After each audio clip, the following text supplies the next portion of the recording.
நம்ம மாங்காய் சாதம் செய்ய போகிறோம். தேவையான பொருள் என்னென்னா எப்படி செய்யணும் நான் சொல்கிறேன். நல்ல பெரிய சைஸ் மாங்காய் ஒன்று இந்த மாதிரி நைஸாக துருவிக்குங்க. துருவிக்கிட்டு இப்படி வச்சுருங்க. 1 கப் ரைஸ் வேக வச்சு உதுத்து ஆற வச்சுருக்கேன். நீங்கள் எந்த ரைஸ் வேணால் போட்டுக்கோங்க. நல்லெண்ணெய் 50 கிராம் வச்சுருக்கேன். மஞ்சத்தூள் 1/2 ஸ்பூன், பெருங்காயத்தூள் 1/2 ஸ்பூன், உப்பு 1 கப் ரைஸுக்கு ஒரு ஸ்பூன் தலை தட்டி போடணும்னு சொல்லிக்க. உப்பு அந்த அளவில் போட்டிங்கன்னா கரெக்டாக வந்துடும். வேர்க்கடலை 2 டேபிள் ஸ்பூன், கடுகு 1 ஸ்பூன், உளுந்தம்பருப்பு 1 ஸ்பூன், கடலைப்பருப்பு 2 ஸ்பூன், தனி மிளகாத்தூள் Kashmiri red chilli powder 1 spoon, பச்சை மிளகாய் நல்லா கீரி 4 பச்சை மிளகா, கருவேப்பிலை தாளிக்கிறது. இவ்வளோ தான் வேணுன்ற பொருள். எப்படி செய்யறதுன்னு பார்க்கலாம். பாருங்கள், அடுப்பை வச்சு வானல் அடுப்பில் வச்சுருக்கேன். இது நல்லெண்ணெய் 50 கிராம் போடுறேன். கடுகு உளுத்தம்பருப்பு சொன்னேன் இல்லையா, ஒரு ஸ்பூனாக இதில் போடுறேன். பொரியட்டும், வெடிக்கட்டும். பாருங்கள், உளுத்தம்பருப்பு செவந்து கடுகு நல்லா பொரிஞ்சு வருது. இப்போ கடலைப்பருப்பு போட்டுறேன்.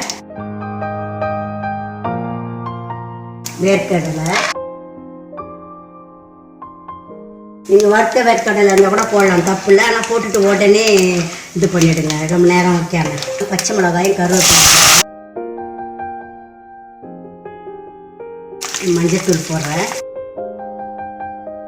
Kashmiri red chilli powder 1 spoon போட்டுருங்க, சொல்லியிருந்தேன், அதை போடுறேன். இப்போ உப்பு 1 ஸ்பூன், 1/2 ஸ்பூன் பெருங்காயம் அதையும் போட்டுடலாம். எல்லாம் பொரிஞ்சிடுச்சு. அதிலே மாங்காவையும் போட்டுடலாம். தீயை கம்மி பண்ணி மெதத்தீயில் இது பண்ணுங்க, வதக்குங்க. பாருங்கள், மிளகாத்தூள் ஸ்மெல்லு எல்லாம் போயிட்டு இந்த எண்ணெயிலே வதக்கணும் போல். இந்த மாங்காவையும் எண்ணெயிலே வதக்கியாச்சு. இப்போ நீங்கள் உப்பு காரம் கூட பார்க்கணுன்றவங்க பார்த்துங்க. வதங்கிடுச்சு மாங்காய் நல்லா. இப்போ டேஸ்ட் பார்த்துட்டு இதில் போட்டுக்கணும். அடுப்புலேயே சிம்மில் வச்சு தான் கிண்டுறேன். வேணான்றவங்க, சின்ன பிள்ளைங்க செய்கிறவங்க அடுப்பை விட்டு கீழே இறக்கிட்டு கூட நீங்கள் அழகாக கிண்டிட்டு எல்லாத்தையும் மாங்காவும் சாதம் எல்லாம் ஒன்றா சேர்ந்து கிண்டிட்டு எடுத்து வச்சுக்கலாம். சாதம் நல்லா கிளறியாச்சு. உப்பு காரம் எல்லாம் கரெக்டாக இருக்குது. அடுப்பு ஆஃப் பண்ணிடுறேன். இது பாருங்கள், மாங்காய் சாதம் ரெடி ஆயிடுச்சு. மேலே கொத்தமல்லி தூவுறேன்.